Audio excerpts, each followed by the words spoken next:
Since the pandemic began last year, the whole United Kingdom has been engaged in a great national effort to fight COVID. And there's no doubt that in fighting the old variant of the virus, our collective efforts were working and would have continued to work. But we now have a new variant of the virus, and it's been both frustrating and alarming to see the speed with which the new variant is spreading. Our scientists have confirmed this new variant is between 50 and 70% more transmissible. That means you're much, much more likely to catch the virus and to pass it on. As I speak to you tonight, our hospitals are under more pressure from COVID than at any time since the start of the pandemic. In England alone, the number of COVID patients in hospitals has increased by nearly a third in the last week to almost 27,000. And that number is 40% higher than the first peak in April. On the 29th of December, more than 80,000 people tested positive for COVID across the UK, a new record. The number of deaths is up by 20% over the last week and will sadly rise further. And my thoughts are with all those who've lost loved ones.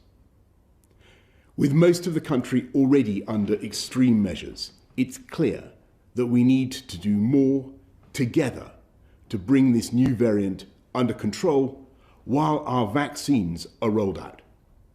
In England, we must therefore go into a national lockdown which is tough enough to contain this variant. That means the government is once again instructing you to stay at home. You may only leave home for limited reasons permitted in law, such as to shop for essentials, to work if you absolutely cannot work from home, to exercise, to seek medical assistance, such as getting a COVID test, or to escape domestic abuse. The full details of what you can and can't do will be available at gov.uk/coronavirus. If you are clinically extremely vulnerable, we're advising you to begin shielding again, and you will shortly receive a letter about what this means for you. And because we now have to do everything we possibly can to stop the spread of the disease, primary schools, secondary schools, and colleges across England must move to remote provision from tomorrow, except for vulnerable children and the children of key workers. Everyone will still be able to access early years settings such as nurseries. We recognise that this will mean it's not possible or fair for all exams to go ahead this summer as normal.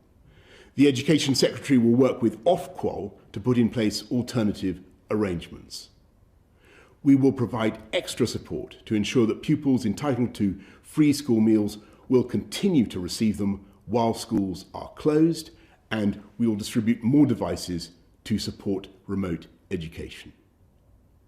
I completely understand the inconvenience and distress this late change will cause millions of parents and pupils up and down the country.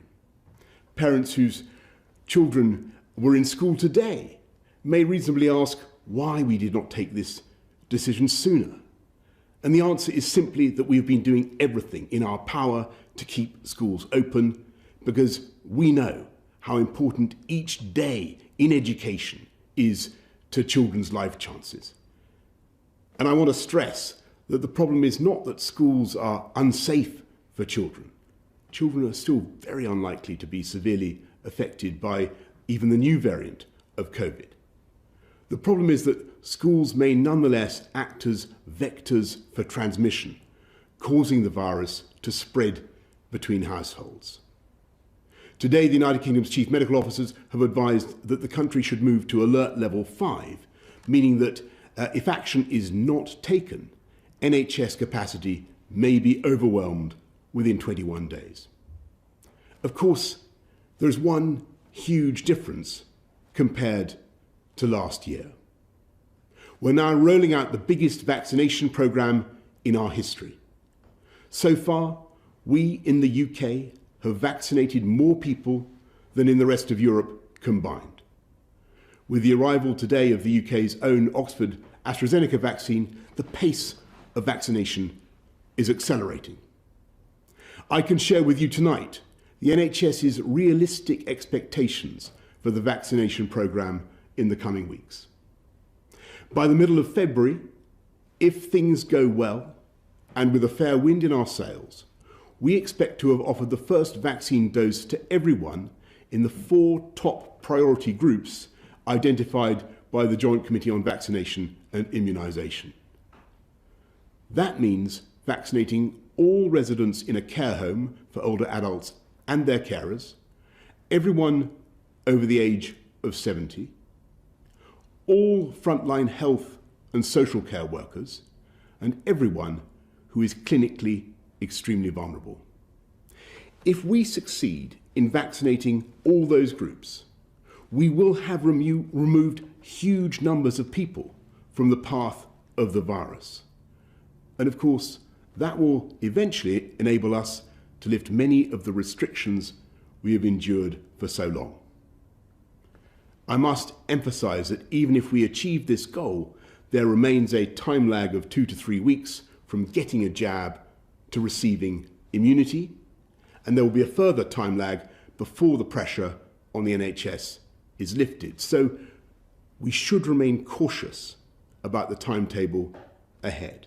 But if our understanding of the virus doesn't change dramatically once again, if the rollout of the vaccine programme continues to be successful, if deaths start to fall as the vaccine takes effect, and critically, if everyone plays their part by following the rules, then I hope we can steadily move out of lockdown, reopening schools after the February half-term and starting cautiously to move regions down the tiers. I want to say to everyone right across the UK that I know how tough this is, and I know how frustrated you are, and I know that you've had more than enough of government guidance about defeating this virus. But now, more than ever, we must pull together. You should follow the new rules from now, and they will become law in the early hours of Wednesday morning. Parliament will meet largely remotely later that day. I know that the devolved administrations in Scotland, Wales and Northern Ireland share my conviction that this is a pivotal moment and they're taking similar steps. The weeks ahead will be the hardest yet, but I really do believe that we're entering the last phase of the struggle, because with every jab that goes into our arms, we are tilting the odds against COVID and in favour of the British people. And thanks to the miracle of science, not only is the end in sight, but we know exactly how we will get there. But for now, I'm afraid you must once again stay at home, protect the NHS, and save lives. Thank you all very much.